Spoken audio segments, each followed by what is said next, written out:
It's not easy being great, having to spend each day in the color of the leaves, when it could be nicer being red, yellow or gold, something much more colorful like that. It's not easy being green.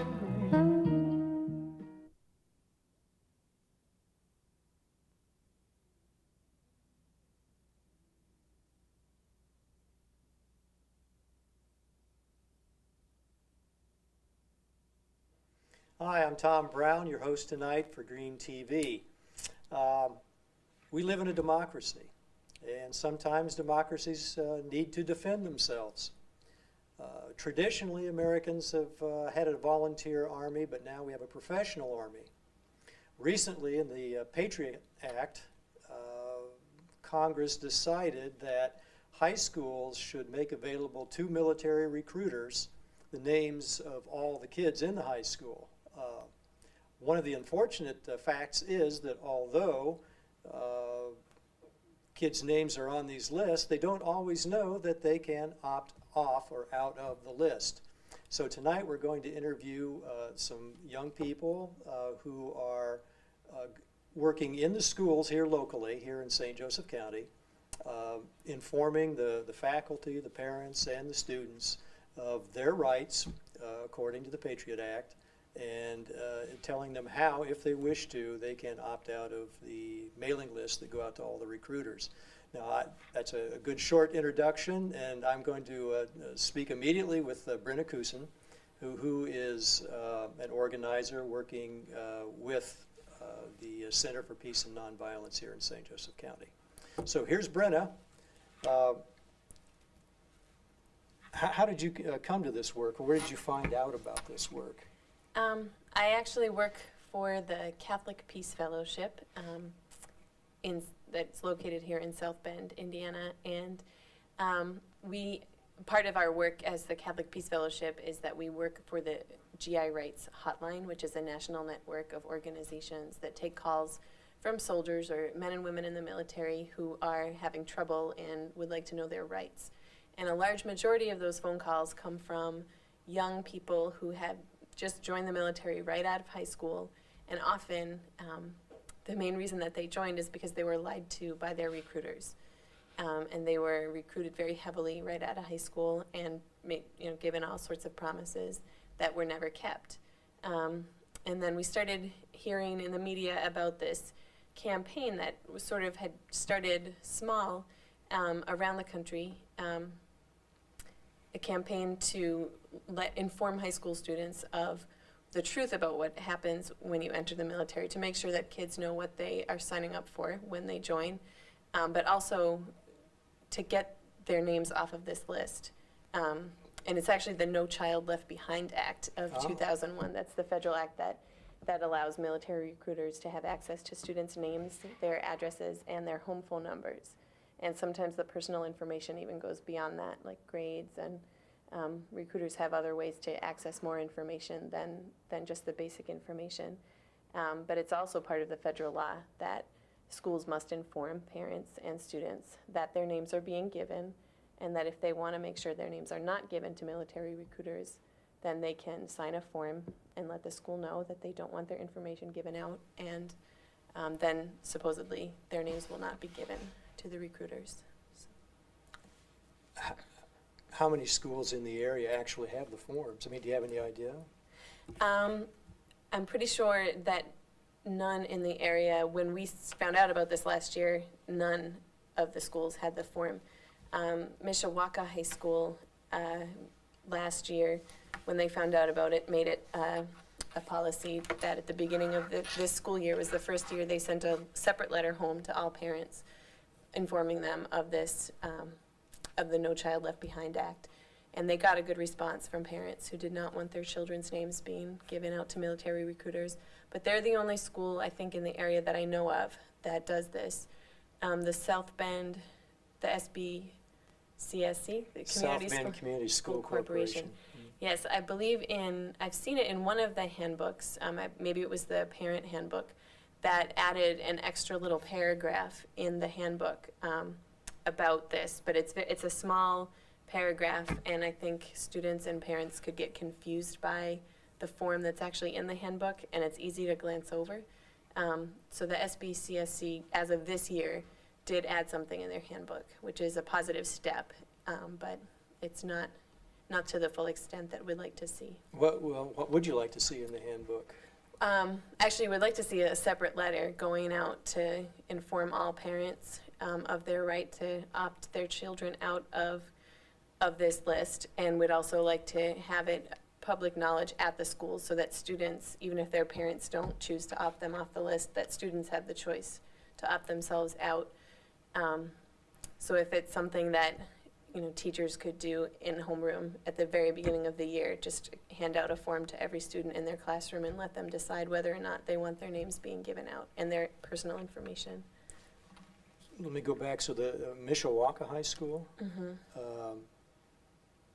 issued a letter, or The guidance department sent a letter home to all parents. they mailed them, or they gave them to the students? They mailed them. Mailed them, which is, being a parent, sometimes students get forms at school and then the parents never see them. Right. They're at the bottom of the book bag, or they got left on a bus, or whatever. But or sometimes we see them at the very last minute, and even past deadlines we see these forms. So it sounds to me like mailing them is ideal. That's what you really want. Yeah, and if we could get a sympathetic person in each in the administration at each school, then that could make it a reality. Or if the school corporation as a whole decided to make this a policy, that would be. Would that be something a school board would vote on, or the school administration would just simply do it because it's the law? I'm not sure. I think we're going You're gonna to find focus out, on both avenues. Yeah. When you say we, now there's a movement to inform kids and their parents and school administrators, and that movement is just generally known as opting out. I think so, yeah. There are several groups around the country that have taken this opting out as part of the work that they do. For example, the American Friends Service Committee, which is an active Quaker organization, has what's called a youth and militarism program. And in the past, they've done a lot with military recruitment, but they've taken this particular issue of opting out on as one of its main focuses. And also there's a new group that's now sprung up around this issue called Leave My Child Alone. And they have a website, leavemychildalone.org. And it's a group of mainly mothers, but also fathers, parents who want to make sure that their children are not harassed by military recruiters if they don't want to be. But there are a number of organizations around the country that have, most of them are anti-war groups, but not all of them. They're just, groups that want to make sure that rights are being respected. If someone, a parent or a school administrator or a student locally, wanted to contact you or someone else, how would they go about that? That's a good question. They could, since I work for the Catholic Peace Fellowship, they could contact me at staff, STAFF, at catholicpeacefellowship.org. That's our email.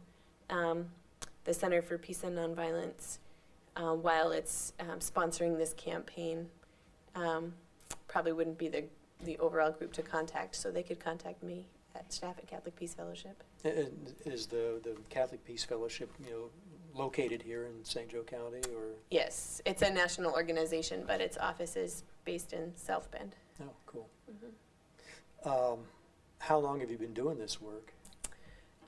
This work for a little over a year, but in general, I've been active in, peace activism for, I'd say, about 10 years. Yeah, it's a good long while. Yeah. It's hard work, because I was involved in where I first got involved in peace activism during the Vietnam War. And that was a really tough environment to work in. It was so polarized, and people were, very emotional about it. Is it the same now? What's it like now to do this kind of work? It's similar now. I know some of the students we've been working with and kind of empowering to do this kind of work in their own schools have hit a lot of obstacles. But in a way we can pitch it as, we're not saying that, no one should join the military. That maybe some people believe that who work with this group. But in this movement is just saying that students should have the choice whether or not they want to be contacted by military recruiters. Because recruiters are very, it's their job to recruit people, and they have a quota to meet. And if they don't meet that quota, they get in trouble.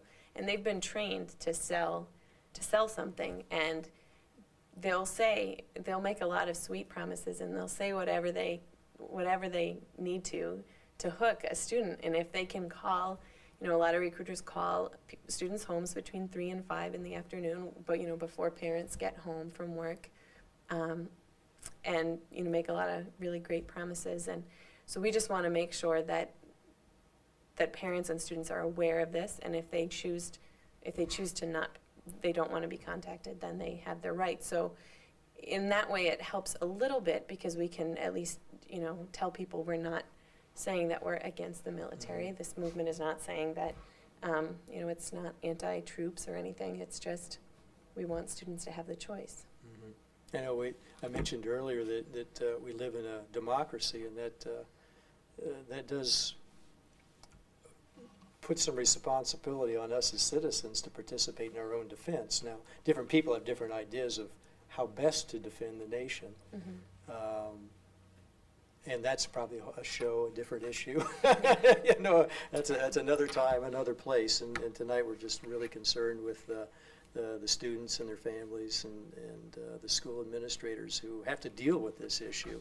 I mean, has it ever before have the schools been called upon to give information to the military about kids?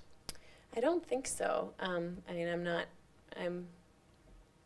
an expert in the area, but I don't think so, because it was just in 2001 that this No Child Left Behind Act was passed, and that was a new clause that was inserted. So recruiters have been admitted into schools before, so that's not new, although I think since 2001 they have unprecedented access to schools. I think there's a much larger presence of military recruiters in schools since 2001. Is there anything else you'd like to tell people about? What question would you like me to ask you that I haven't asked? Let's see. There's besides the opting out of the schools list that they would give to military recruiters, we're also giving students who work with us an opting out card where they can opt out of a list that a database that the Pentagon has been compiling.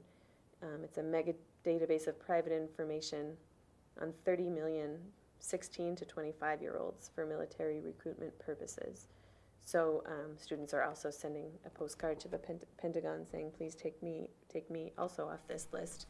I don't know if you know, like, on the internet now they can gear advertising toward, like say Amazon.com or something. If you type in your information, they'll advertise based on what you've bought in the past and based on your likes and dislikes.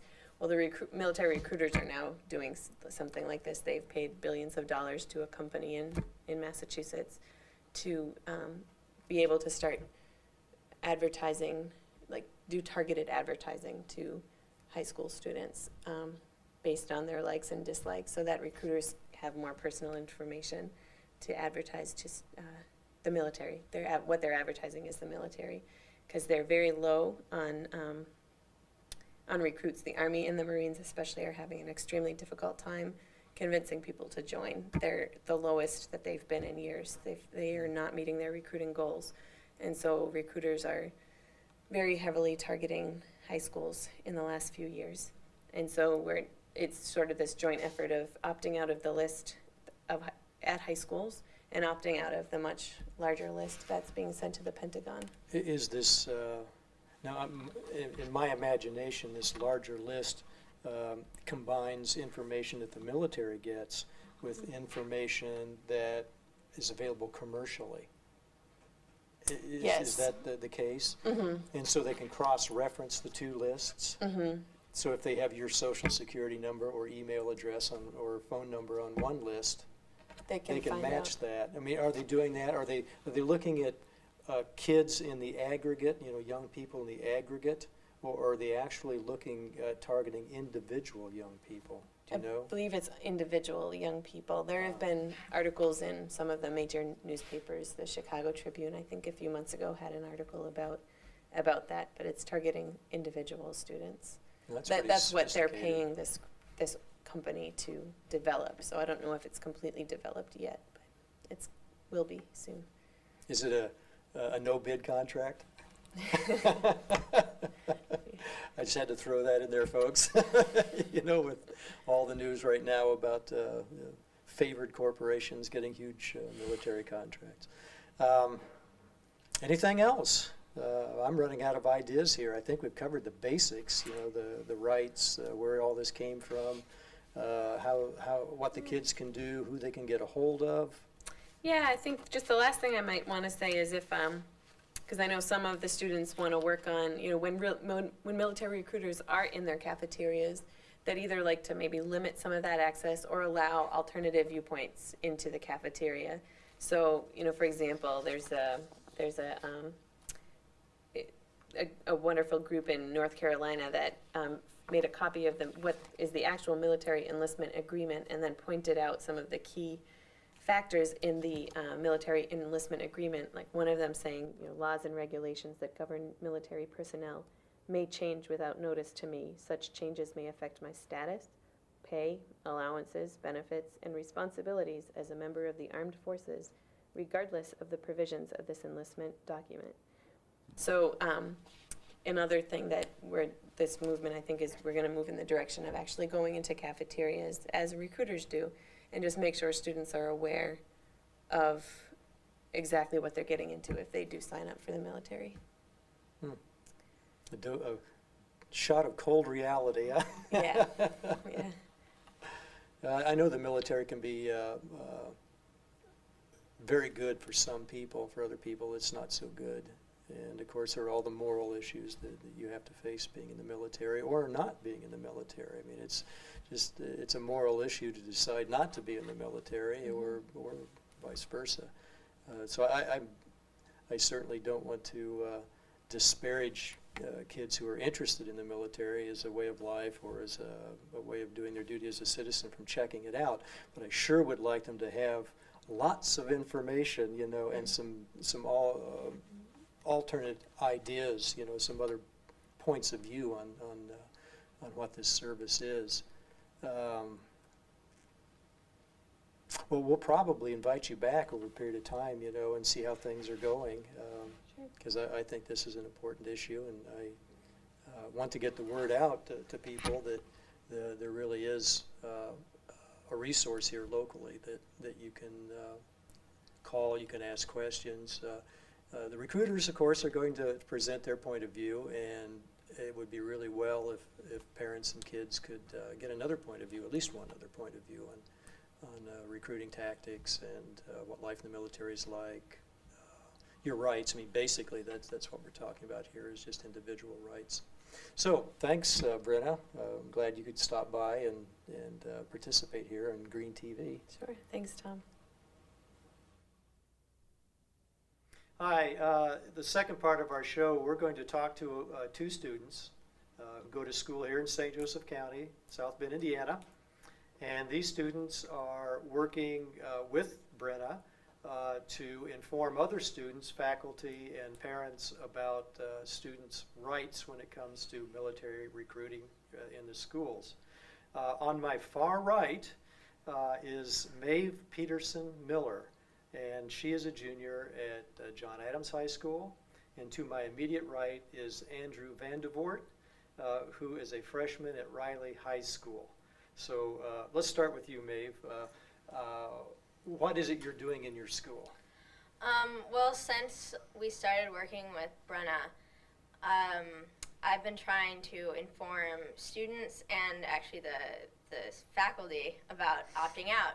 When I first started, the vice principal, the principal, the guidance office, the secretaries, nobody had any idea what opting out was. No one had any idea where I should take these forms that I had, these opt-out forms. They didn't know where I could turn them in, and they didn't know what they would do with them. So I had to inform them about opting out, and then I had to repeatedly come back and spend a lot of time with them until they, got their act together and figured out what to do with these forms. And then finally now, the administration has been fairly cooperative, and students can turn in these opt-out forms to the administration, and they get them passed out through to the guidance office, to the main office, to the attendance office. And then when military recruiters come in, they have to print off the list of juniors or whatever the military recruiters ask for, and then they have to go through with a big Sharpie and cross off the people who don't want their information given out. And now we still have a bit of a problem getting information out to the students because we don't have any way to reach a large amount of students. Myself and a few of my friends, we have to go around during our lunch hours and just, it's just all kind of underground, just talking to people that you know and getting information out one person at a time. So I'd like to, move it a step ahead and get the administration to send something out to students, and also work on getting the military presence either lessened or just bring a larger, university, other job opportunities, more of a presence in the school. So the military recruiters tend to be the only ones in the cafeteria? Yeah, actually, it usually starts about halfway through the year. We get military recruiters at least once a month, sometimes more, maybe once every 2 weeks. And they're always there. They have chin-up bars, and they have contests with push-ups, and then they have stickers and pamphlets and T-shirts that they give out to students. So it's very, very, they know their audience. They know that students always are looking for free stuff. They always want stickers and T-shirts. So they're very good at what they do. And there's an equal opportunity for anybody else to go in there. A university could go into the cafeteria or a trades union, but they just don't have the resources to do that. But the military has a lot of funding, and they know their audience, and they're able to do that. So definitely, I think it would be really great to work on getting, public universities like IUSB maybe to come into the cafeteria and do the same thing. Maybe you could put up a chin-ups for peace. Yeah, or something. exactly, exactly. Yeah. So the school is cooperative anyway? Yeah, more or less the school is cooperative, but they are, we're not paying, a great amount of money to them. They're not, they have a lot of, they really have to keep a balance. They can't, present too much, military or, one or the other. They can't appear like they're really, favoring one or the other because, then they have a lot of people to deal with, a lot of parents whose wishes need to be more or less met. So it's a majority. If we had a lot of parents saying, I really don't like this military force, they'd probably be taken out of the cafeteria. But since a lot of parents just don't know about it, then we can't get too much done. So you're just really starting this, and it's going to take a while for it to get through the system. Yeah. And how about you, Andrew? What's Also, happening like in she Bradley? was saying, well, I just started this recently. I've been, going around giving out the cards, trying to inform people at lunch. It's like being cooperative. I just got my vice principal. He's like, going with it. He kind of likes the idea. He thinks it's right. But they're not also going to take the military out because they like to offer all education ideas, jobs, whatever works. But also, they're in there. They come like once every 2 weeks, I believe. Trying to get in there sooner. We do have other things in there, but not really. It's not like a university is going to come in there and just like hand out free scholarships or anything like I that. wish they would. Yeah, you can't do 20 push-ups for one or something. Right. But they'll be in there, and like people will do like 15 pull-ups. You get T-shirts, little computer games, or whatever you can get that's free. They'll give out keychains, posters, and then people get really excited over that kind of stuff. It's free. And I'm trying, like, maybe get one in the student handbook or something, like put a little form in there or something, and go from there. So who do you talk to in the administration about things like this? I mean, you don't have to mention them by name, no, but what's but- their role? A vice principal, principal? Yeah, guidance assistant committee? principals I've been going to. I've been maybe thinking about talking to like a guidance counselor. Probably Uh-huh. knows more about this. Just gotta get their names crossed off if they want them, or do whatever they need to get done. So at Riley, you pass out most of the literature at Riley? Or you and your friends? Yeah, are me and my doing this? friends are doing yes. The school so far is not, Not that I haven't seen it. They said it's in our student handbook. I haven't seen anything in there, but I'm not positive. okay. Well, we're going to have to wrap up here. It's the show's only a few minutes. It's only 28 minutes long, so we have a lot more I'd like to ask, but we're just going to have to come back another time and talk to Maeve and Andrew and Brenna and see how things are going. See whether the schools are actually starting to follow up on putting the information out where the parents and students can get it. So thanks for watching Green TV tonight. We'll be back with you with more about this issue. Good night.